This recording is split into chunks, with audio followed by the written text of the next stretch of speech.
we have, I hear, Ben, this is true. Is this true? Will you come in and pinch me, make sure I'm not dreaming? Do we have the great Stephen K. Bannon to join us right now? Is this possible? Bannon, what's up, brother? It's election. Normally the reason I can't do it is I'm putting the show together, so we hit hard. I'm so far beyond and putting the show together. I said, let's go on bowling and just hang out for a while. Let's go bowling and hang out. Can you believe this? So Ben, we got a social. Bowling, you're a New York guy. You adopted New York City. You're a New York guy. What the hell's going on up there? Gluttons for punishment. You know what? I honestly think, Steve, the market melted down today. NASDAQ was down almost 500 points. Gold's down. Oil's down. Bitcoin's getting crushed. I do believe that bring in a socialist to the financial center of the world, and people realize, the smart money people on Wall Street realize that's going to spread. The creep of socialism will spread, and certainly would spread first on Wall Street. And I think you're seeing liquidation across the board. Am I crazy? No, I think it's actually deeper than that. I don't think he's a communist, because I think that's an economic system. I think he's a Marxist, and a strong Marxist. This is not a socialist. This is a threat. He is a clear and present danger to the United States as far as politically goes, because he's going to tear apart this country. He's going to tear apart New York City. I strongly recommend, and I've been advocating this for a while, you can't do it before Election Day, but you certainly can do it before the day he is put into office. You have to denaturalize him. He's not a legitimate U.S. citizen. He's a citizen of Uganda. He's a Marxist jihadist. And this has been brought on about people that thought the liberals and the progressives weren't going to harm this country, that they were, you can continually beat them off every couple of election cycles. He's the manifestation of the progressives in New York City. They leave you with a foreign-born Ugandan who's not even a legitimate U.S. citizen, who's voted in by illegal aliens and overwhelming foreigners, essentially, that have been here for a couple of years. How's that any different? It's outrageous. How's that and people got to take... Than Fatah in Minneapolis. What's going on, Steve? We have Fatah in Minneapolis. He doesn't even speak English. Well, because we haven't moved on. We haven't moved on Omar. She should be denaturalized. We got to start playing... This has got to be serious. You're turning over the financial capital of the world to a Marxist jihadist. We have no idea where his money comes from. We have no idea. We just know Qatar has been giving his mother money for years. We know nothing about this guy. They've done almost no investigative reporting on him. The New York Times and all the left-wing media outlets have had the pom-poms out. He came across Brooklyn, I think it was dawn yesterday, with this march. It was like Mao Zedong in the Long March, and the media ate it up. They lap it up because this guy, MSNBC, gets on MSNBC and dances around a little bit. Ari Melber, they love him. They're glazing him. They're glazing him, and this is serious. He goes into a gay nightclub. He goes into a gay nightclub knowing that in the Muslim religion, the faith, that if you were gay, you're an infidel and you could be thrown off the roof. If he does get pulled for whether campaign finance rules, as you point out, maybe the illegal money came in or whatever, Steve, then you get the public advocate, and then you got something in 90 days to get a new mayor, another election. Would it go any better next time around? I'm not sure. I would denaturalize this guy and send him back to Uganda, and then and then let the chips fall where they may. No, you got to get this guy's because you can't. He came over here and thumbed his nose at the rule from the very beginning, and people in New York didn't have the guts or the courage to stand up to him. They had all these fantasies of Curtis Sliwa and all these fantasies of Eric Adams and Curtis Sliwa.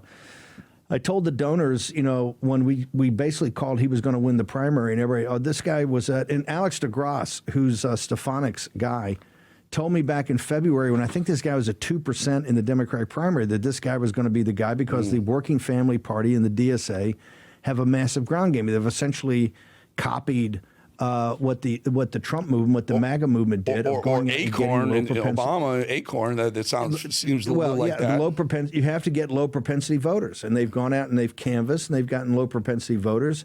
They've they're focused on foreign-born voters, and here's what you got. And so I think he's got to go through a thorough review quickly, denaturalize him, get Eric Adams and put him on a plane and send him to Uganda.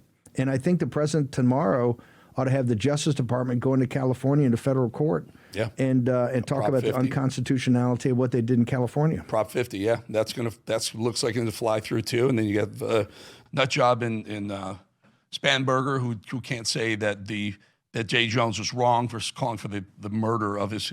It's crazy, Steve. It's scary. It's scary how fast the country's turning. It's almost like they don't know who's president right now. There's a common there's a common theme to this.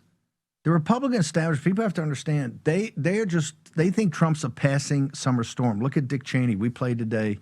My producer found it. The Dick Cheney ads, anti-Trump ads. The Republican establishment hates Trump. Mm-hmm. They've had no engagement in Trump in any of these elections. He wasn't engaged in New Jersey. He's not engaged in the Commonwealth of Virginia. He's not engaged in New York City. He's not engaged in California. Why? It's always the same mantra. Trump. They use Trump to get to draw voters, to build momentum. Well, they've got momentum. They use Trump anyway. So you might as well get him out and get engaged. He just won the greatest political comeback in American history. If President Trump had been engaged on this from the beginning, particularly in California, I think it'd be a very different outcome. Yeah. But you could get blown out by 10, 20 points in California tonight. That thing could be over the moment the polls close. Across the board. Four, the important ones, it's not going to be. There's no close race of those four. That's the scariest part, Steve. We always talk about are even the financial guys, the Apple and whatnot, are they just saying they're going to come bring manufacturing back here and just kind of hold their breath until 2029 when there's someone else in office and say, I pledged it. I didn't really do it. Hang on. Stop. 2029 and there's what? You clearly don't watch the show that follows you, Trump 28. And I'm 100% serious, but look at it tonight.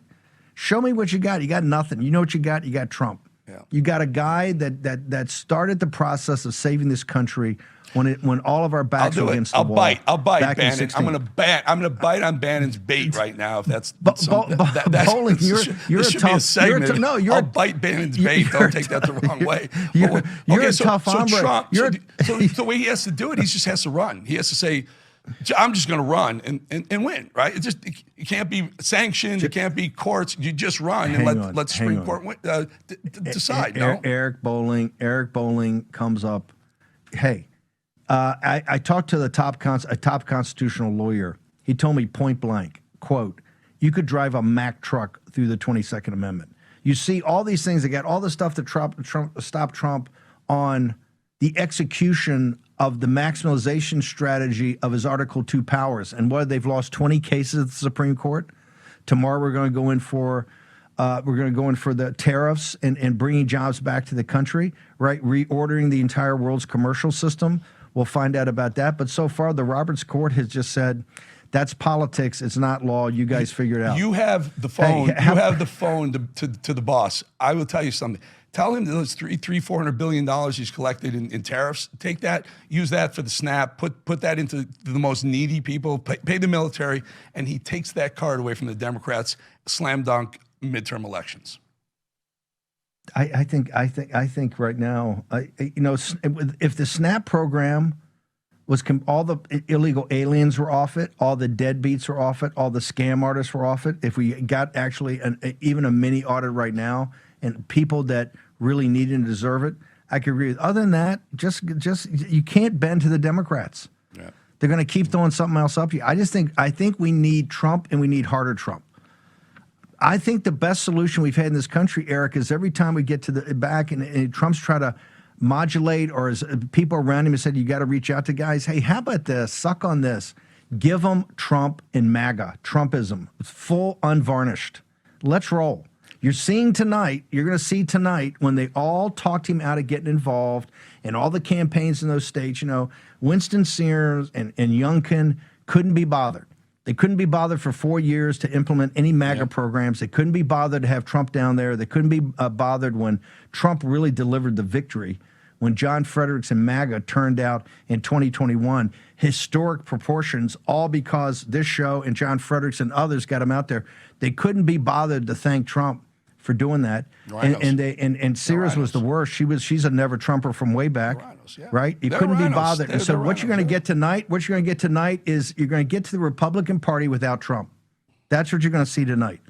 And people think that you're going to get these low propensity, low information voters out there without Trump. You're kidding yourselves. It's not going to happen. Now, hopefully, if people ban him for president. Cliff Maloney says we have a record turnout. I think it's 290,000 or 300,000 that Jack's got to win the margin.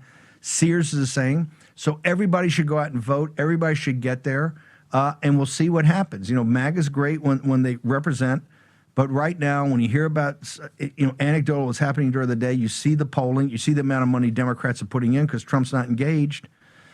You're going to get what you get. And you know what you get by the progressive Democrats and a feckless Republican Party, a gutless Republican Party in New York City? You know what you get? You get a Marxist jihadist as your mayor. I want you to just Bolling, you were there. 24 years after 9/11, and Andy Ogles, you know, because Andy Ogles, I love him. He's a little bit on the war room crazy side. He put up today the videos of the jets, of the weapons flying into the World Trade Center. He put it up there.